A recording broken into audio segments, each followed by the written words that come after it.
Bueno, un ejercicio muy sencillito de dinámica para aplicar las leyes de Newton. Dice, un objeto de 3 kilos de masa se desplaza por una superficie horizontal a 15 metros por segundo. Si el coeficiente de rozamiento con el suelo es 0,4, ¿qué espacio recorrerá hasta detenerse?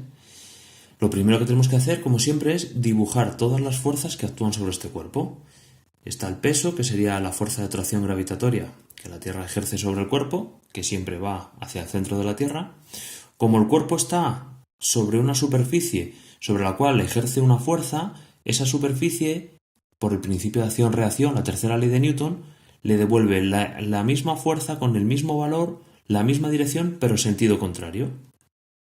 Y a esa fuerza la llamamos fuerza normal, la fuerza que las superficies devuelven sobre los cuerpos y que influye en el rozamiento, porque este cuerpo se va moviendo hacia la derecha, luego tiene una fuerza de rozamiento que iría hacia la izquierda, que se opone al movimiento. El rozamiento siempre se opone al movimiento, siempre es una fuerza resistente, nunca puede ser una fuerza motora.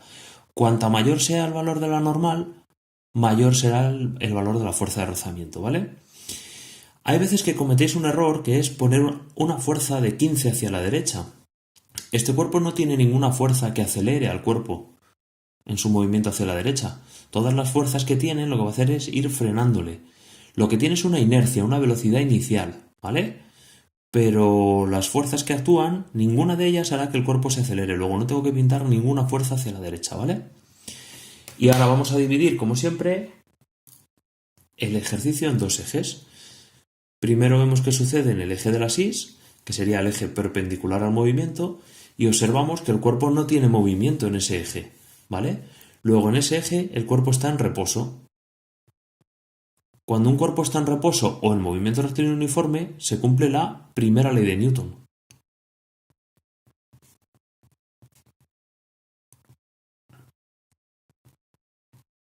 ¿Y qué dice la primera ley de Newton? Que para que un cuerpo esté en reposo o en movimiento rectilíneo uniforme, la suma de fuerzas que actúa sobre ese cuerpo tiene que ser igual a 0. Es decir, que todas las fuerzas que actúen sobre ese cuerpo en un sentido tiene que ser igual a todas las fuerzas que actúen en otro sentido. Es decir, que la normal tiene que ser igual al peso.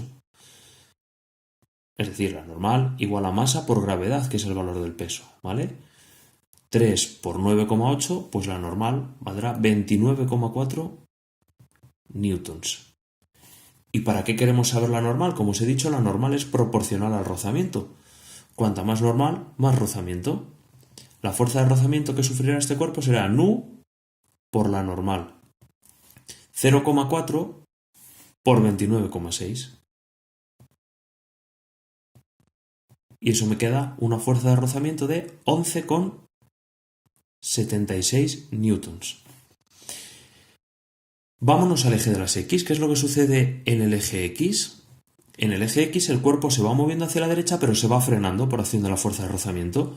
Luego tiene una aceleración negativa, una deceleración. El cuerpo se cumple en este eje la segunda ley de Newton.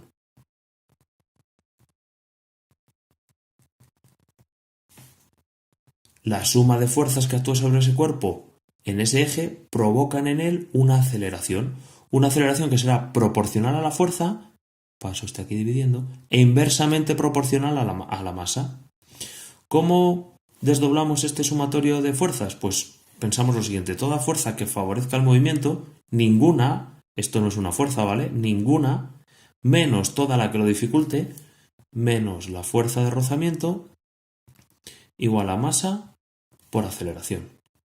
Es decir, que menos 11,76 igual a masa, que era 3 kilos, por aceleración.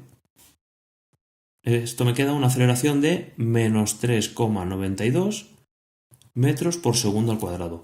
Mirad, voy a hacer aquí un alto para que veáis cómo este problema lo podríamos hacer igual aunque no me dieran la masa. ¿Y eso qué implica?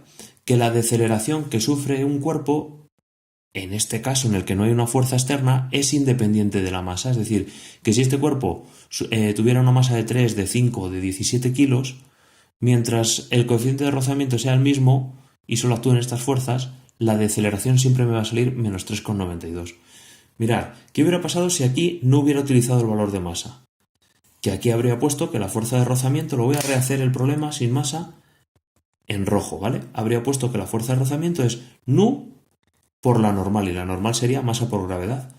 Nu por masa por gravedad. Y entonces aquí, cuando en esta ecuación hubiera puesto menos fuerza de rozamiento igual a masa por aceleración, aquí habría puesto menos nu por masa por gravedad igual a masa por aceleración. ¿Y qué pasaría con las masas? Que son factor común y que se irían de la ecuación. Y me quedaría la aceleración menos 0,4 por 9,8, que es este valor, ¿vale? Se podría hacer el problema aunque no me hubieran dado la masa. Bueno, como os han dado la masa, yo lo he hecho de esta manera, que supongo que es como lo habéis hecho vosotros. Y ahora dice, ¿qué espacio recorre hasta detenerse? Pues, como es un movimiento rectilíneo uniformemente acelerado, podemos utilizar alguna de sus ecuaciones. Por ejemplo, en este caso nos viene bien utilizar esta ecuación. Velocidad final al cuadrado igual a velocidad inicial al cuadrado más 2 veces la aceleración por el espacio recorrido. Y lo que me preguntan es ¿qué espacio recorre hasta detenerse? Esto. ¿Cuál es la velocidad final? Como me han dicho hasta detenerse, esto será 0. ¿Vale? 0 igual a velocidad inicial 15 al cuadrado más 2 por la aceleración por el espacio. ¿Vale? Despejamos, elevamos el 15 al cuadrado primero y lo pasamos al otro lado. Como pasamos el 15 al otro lado, quedará restando, ¿vale? Menos 225 entre 2 por menos 3,92. Y esto me queda un espacio recorrido hasta detenerse de 28,7 metros.